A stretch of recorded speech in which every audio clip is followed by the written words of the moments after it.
नमस्कार, आप देख रहे हैं क्राइम न्यूज। मैं हूं आपके साथ अलीम अतहर। अगले आधे घंटे तक हम आपको बताएंगे बिहार झारखंड की हर वो वारदात जिसका सीधे आपसे सरोकार है। पूछेंगे पुलिस प्रशासन से सवाल, देना पड़ेगा हर एक जुर्म का जवाब। करेंगे छोटी से छोटी वारदात की गहनता से पड़ताल। तो चलिए शुरू करते हैं खबरों की पड़ताल।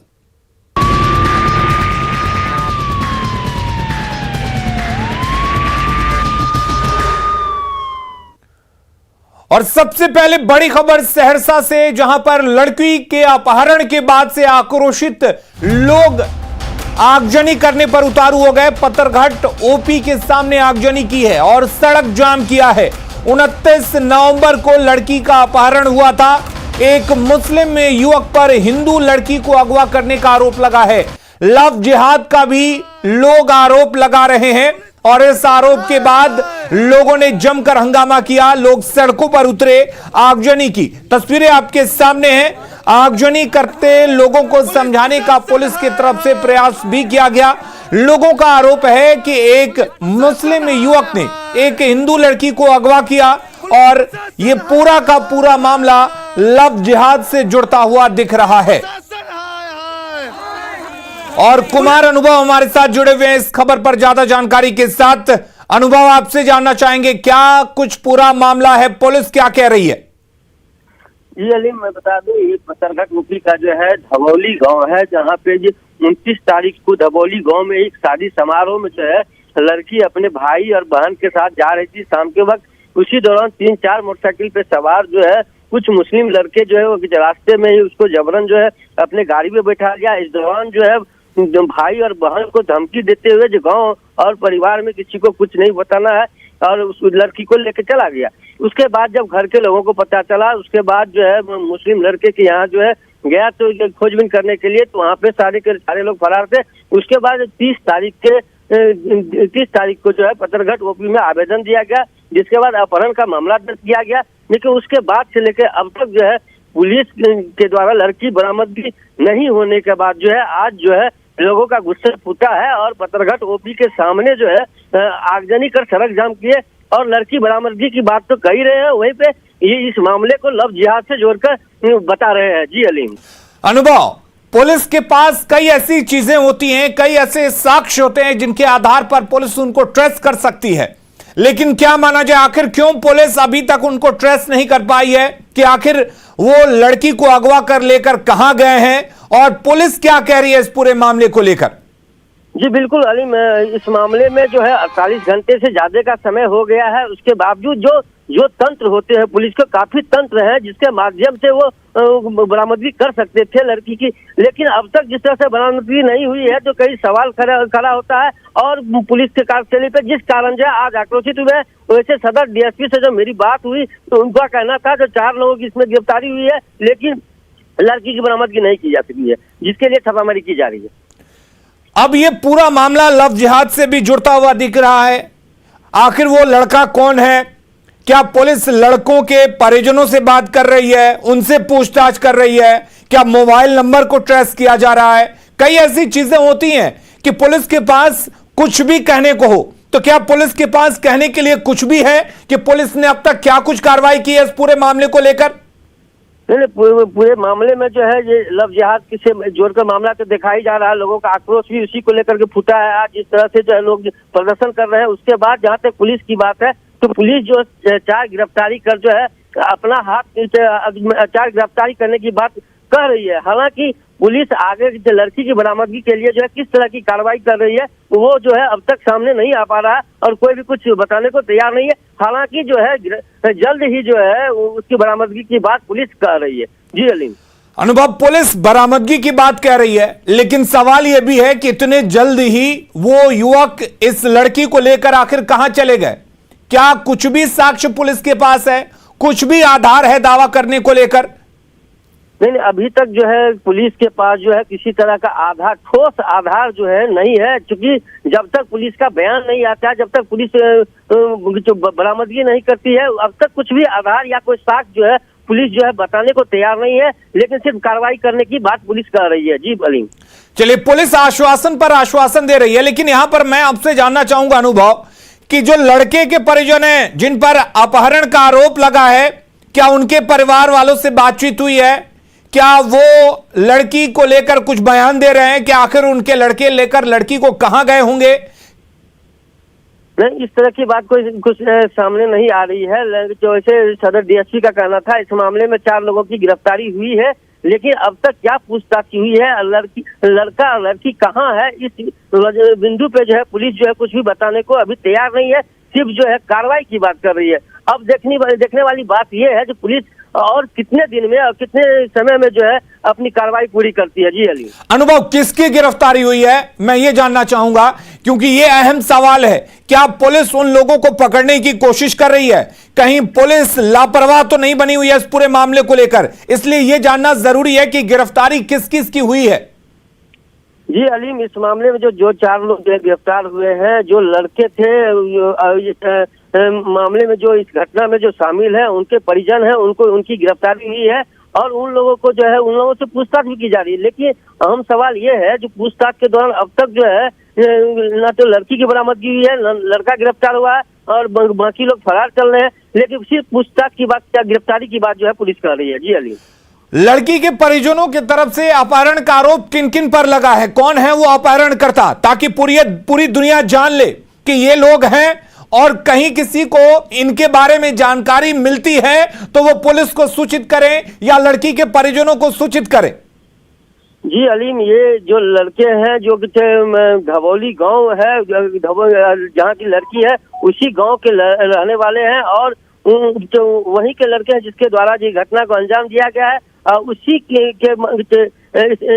संदेह पे जो कार्रवाई की जा रही है। जी अलीम, अनुभव, क्या पुलिस के आला अधिकारी इस पूरे मामले पर कुछ बोलने को तैयार हैं? क्या उनसे आपकी बातचीत हुई है? उनके पास कुछ ऐसी बातें हैं जो बताई जा सके, कोई आधार?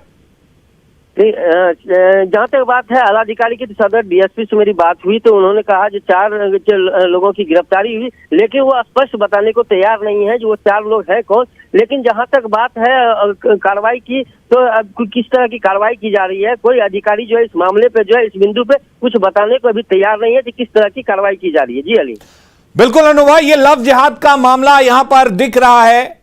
लड़की के जो परिजन है वो सड़कों पर उतर आए हैं, आगजनी कर रहे हैं। पुलिस के यहां पर अधिकारी भी मौके पर दिख रहे हैं, तस्वीरों में समझाते दिख रहे हैं। क्या लड़की के परिजनों से आपकी बात हुई है? क्या लड़कों के तरफ से पहले कोई थ्रेट दिया गया था या कोई ऐसी धमकी दी गई थी?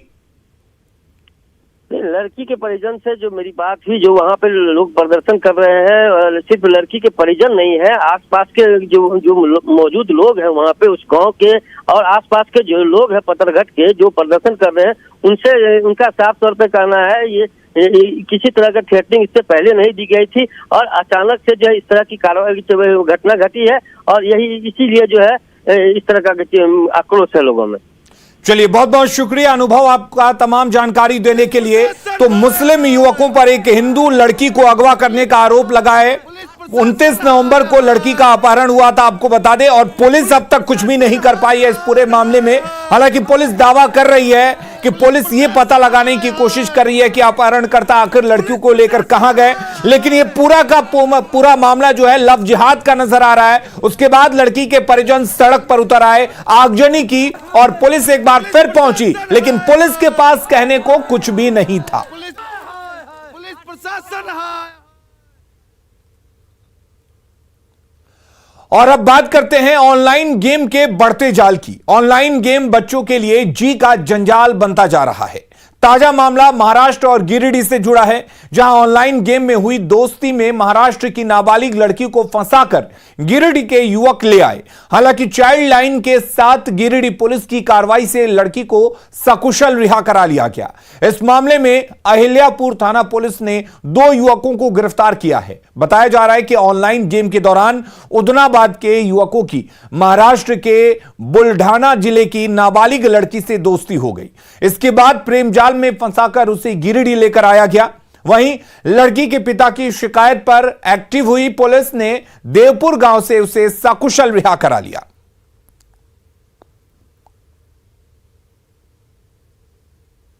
फ्री फायर गेम होता है जो मोबाइल में, 2 लड़के यहाँ के थे, उदनाबाद का, एक अहिल्यापुर थाना क्षेत्र का था। दोनों ने उससे एक लड़की का परिचय हुआ जो महाराष्ट्र बुल्ढाना जिला के रहने वाली थी, मलकानपुर सर। मलकानपुर पुलिस स्टेशन के रहने वाली थी। तो उसके बाद उसको आपस में बातचीत हुई और उसके बाद इन दोनों लड़के वहाँ पहुँच गए और उस माइनर लड़की को लेकर यहाँ आ गए थे। हम लोग को जैसे ही सूचना मिला उस पर अहिल्यापुर थाना के प्रभारी को मेरे द्वारा निर्देश दिया गया और चाइल्ड लाइन के हेल्प से उस लड़की को नाबालिग लड़की को बरामद किया गया।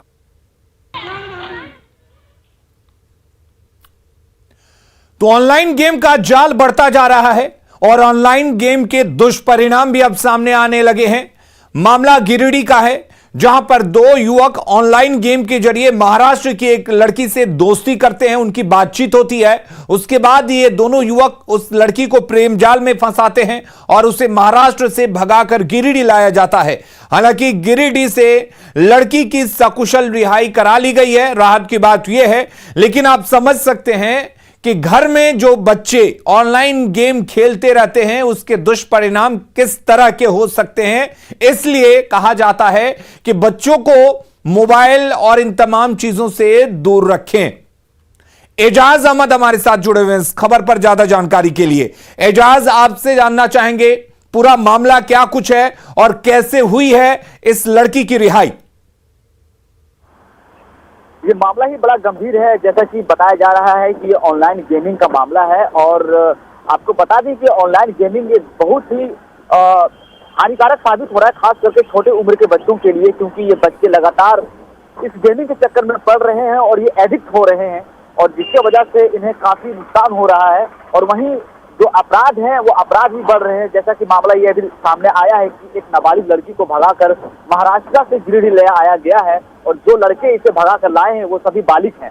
तो कहीं ना कहीं ये मामला हमारे समाज के लिए गंभीरता से इसे देखना पड़ेगा और एक विषय बना हुआ है। हालांकि उन दोनों की गिरफ्तारी पुलिस ने कर ली है, उन दोनों युवकों को, और लड़की को भी बरामद कर लिया है। और जबकि ये मामला जैसे कि बताया जा रहा है कि जो लड़की को महाराष्ट्र से भगा कर लाया गया है उनके माता पिता को भी कनेक्ट करने की कोशिश की जा रही है इस संबंध में अधिक जानकारी के लिए। और अभी भी ये जांच का विषय बना हुआ है और पुलिस इस मामले पर सख्ती से जांच में जुटी हुई है। एजाज, अब तक ऑनलाइन फ्रॉड के मामले सामने आते रहे हैं, लेकिन अब ऑनलाइन गेम के जरिए इस तरह का मामला सामने आया है। आखिर पुलिस कैसे पहुंची, कैसे चाइल्ड लाइन की मदद ली गई और इस लड़की की सकुशल रिहाई हो पाई है? जिस लड़की की तो सकुशल रिहाई कर ली गई है चाइल्ड लाइन की मदद से, क्योंकि ये सबसे पहले मामला इसे संज्ञान में उनके माता पिता के द्वारा, लड़की के माता पिता के द्वारा थाने में दर्ज करवाया गया था, वहां पे रिस्पेक्टिव थाना में जो महाराष्ट्र में है। जिसके बाद से वहां की पुलिस भी हरकत में आई और यहाँ की पुलिस से कांटेक्ट किया, जिसके बाद से एसडीपीओ अनिल कुमार सिंह के निर्देश पर एक टीम गठन किया गया और अहिल्यापुर थाना से उन युवकों को भी गिरफ्तार किया गया और लड़की को भी वहीं से बरामद किया गया है। हालांकि ये अभी तीनों पुलिस की गिरफ्त में है और इस पर तफ्तीश से जांच पड़ताल पुलिस के द्वारा की जा रही है। चलिए, बहुत बहुत शुक्रिया एजाज आपका तमाम जानकारी देने के लिए। अगली खबर का रुख करते हैं। सहरसा में रिटायर्ड सीडीपीओ ज्योत्सना कुमारी के घर से 6 से 7 की संख्या में बदमाशों ने उन्हें बंधक बनाकर लूटपाट की घटना को अंजाम दिया। रात को करीब 2 बजे रिटायर्ड सीडीपीओ के घर धावा बोला गया था। बदमाशों ने जेवरात के साथ करीब 10 लाख की लूटपाट की घटना को अंजाम दिया। पीड़ित ज्योत्सना कुमारी का आवास सदर थाना के बटराहा भारतीय नगर में है। संवाददाता अनुभव सिंह ने उनसे बातचीत की। खूब बदमाशों ने जो है लूटपाट की घटना को अंजाम दिया है। आप देख सकते हैं ये रिटायर्ड सीडीपीओ हैं, उनका आवास है, उसमें जो है किस तरह से जो है बेखौफ अपराधी बदमाशों के द्वारा जो है लूटपाट की घटना को अंजाम दिया गया है। लॉकर से जो है नकदी सहित कैश जो है यहाँ से जो है लॉकर तोड़ के निकाला गया है। हम आपको नज़ारा दिखा रहे हैं। तकरीबन 2 बजे की घटना है, 2 बजे रात की, जब जो है 6 की संख्या में बदमाश यहाँ आए। उसके बाद जो है रिटायर्ड सीडीपीओ जो है उनको जो है जो बंधक बना लिया गया, एक घर में बंद कर दिया गया। उसके बाद जो है तकरीबन 1 से 1.5 घंटे तक जो है लूटपाट की घटना को अंजाम दिया गया है। हम बात करना चाहेंगे, रिटायर्ड सीडीपीओ हैं, उनसे हम बात करना चाहेंगे। ये बताइए कब की घटना है, कैसे क्या घटना घटी? रात की घटना है, रात की घटना है, लगभग 2 बजे के लगभग। और वो हमको जैसे मेरा केवाड़ खोला, ताला काट करके भीतर घुसा, वो जैसे मेरा केवाड़ खोला तो हम लोग कौन हैं, मैंने देखा तो और उसके बाद कौन है, हम जैसे बोले हमको गेट खोल करके सो लगा दिया, हमको लॉक कर दिया। उसके बाद मैं घर घूमने लगा। यहाँ आते थे कक्ष पर मैं कीबोर्ड पर चाबी रखा हुआ था सारे जगह का, तो वो चाबी ले करके सब जगह खोला खाला। उसके एक रूम जो था में ताला लॉक था, तो वो रूम मेरा खुल नहीं रहा था, तो वो रूम को उलेर करके देख ही रहे हैं, आप लोगों ने देख ही लिया है, और उलेर करके उसको खोल दिया। उसके बाद मैंने दोनों लॉकर को खोला, दोनों लॉकर को खोला, दोनों लोग को ले करके वो सारा सामान ले रहा था। हमको बार बार धमकी दे रहा था, आवाज़ निकालेगी तो जान से मार देंगे, आवाज़ निकालेगी तो जान से मार देंगे। आपको बंधक बना दिया रूम में? हाँ, रूम में बंद कर दिया, हमको बंधक बना दिया, आवाज़ निकालेगी तो जान से मार देंगे। मेरा हिम्मत खो चुका था। सुने रिटायर्ड के जो CDPO हैं जिनके आगे घर में जो है लूटपाट की घटना घटी है, इनका साफ तौर पे कहना है तकरीबन 10 लाख की जो है लूटपाट की गई है। इनको बंधक बना लिया गया। इस दौरान जो है 1 घंटे तक जो है 1 से 1.5 घंटे तक लूटपाट की गई, और इसमें जो है इनका जो है नकदी सहित जो है जेवरात की जो है लूटपाट की गई है। न्यूज़ 18 के लिए सहरसा से कुमार अनुभव। अगली खबर बांका से है, जहां अलग अलग मामलों में फरार चल रहे 2 नामजद आरोपियों को पुलिस ने गिरफ्तार कर लिया है। अमरपुर थाने की पुलिस ने चिरैया से सीताराम दास को गिरफ्तार किया है, जबकि दूसरी गिरफ्तारी बल्ली कित्ता गांव से संजय शाह की हुई है। दोनों आरोपी मामला दर्ज होने के बाद से फरार चल रहे थे, लेकिन पुलिस ने मौका मिलते ही दोनों को गिरफ्तार कर सलाखों के पीछे पहुंचा दिया है।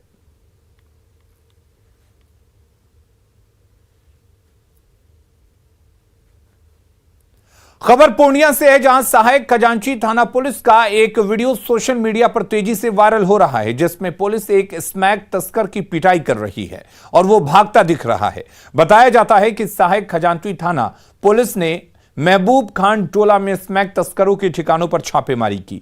इस दौरान एक तस्कर भागने लगा, जिसे पुलिस ने खदेड़ कर पकड़ लिया और जमकर डंडे से पिटाई की। वहीं सहायक खजांची थाना प्रभारी संजय कुमार सिंह ने बताया कि तस्करों के खिलाफ अभियान चलाया जा रहा है। गुरुवार की शाम एक तस्कर विक्की उर्फ फजला को गिरफ्तार किया गया है, जिसके पास से 6 ग्राम स्मैक और 94 ग्राम चरस बरामद हुआ है। इसके अलावा कुछ अन्य लोग भी हिरासत में लिए गए हैं।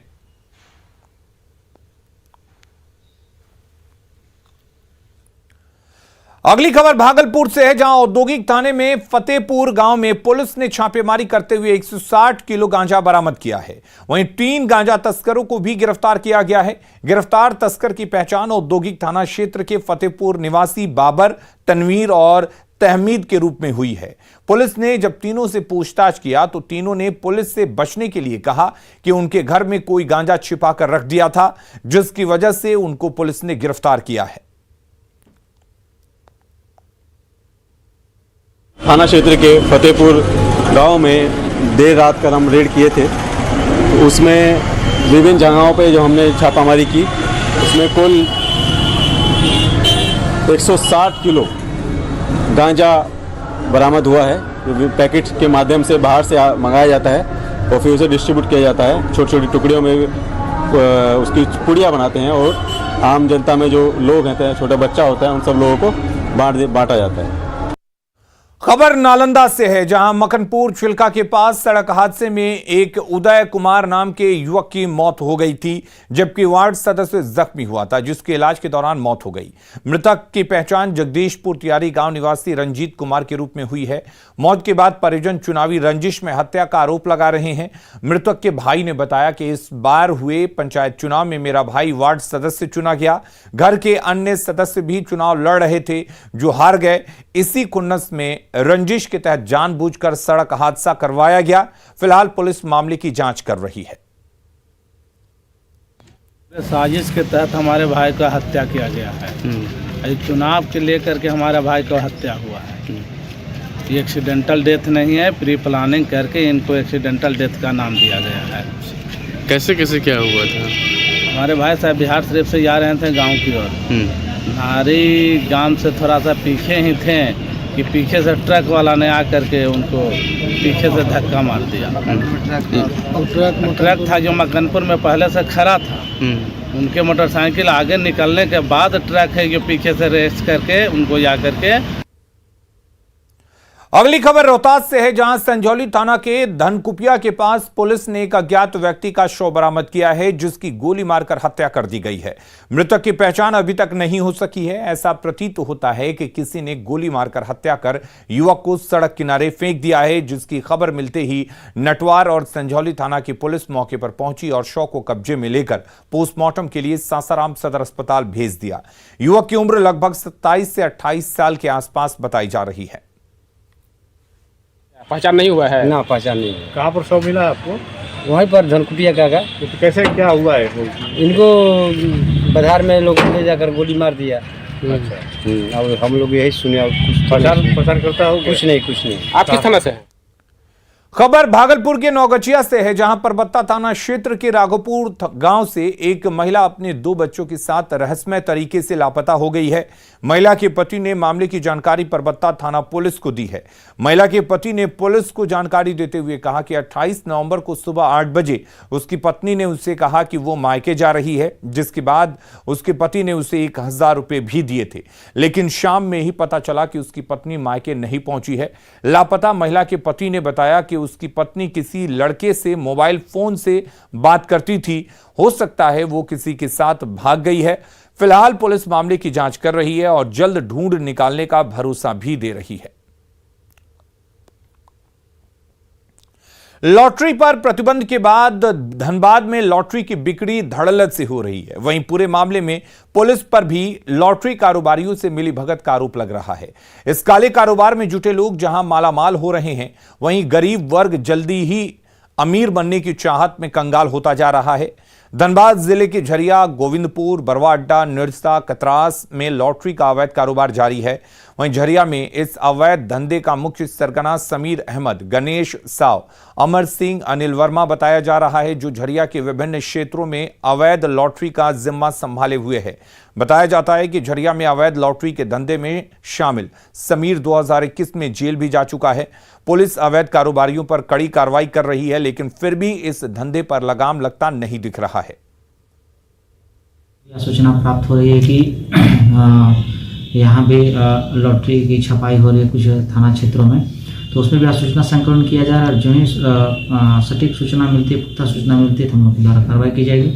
और जो इसमें पूर्व के आरोपित हैं उन पर भी निगरानी रखी जा रही है और नए जो लोग इसमें जुड़े हैं उनको चिन्हित करने का प्रयास किया जा रहा है। खबरें लगातार जारी हैं। आप बने रहिए न्यूज़ 18 बिहार झारखंड के साथ।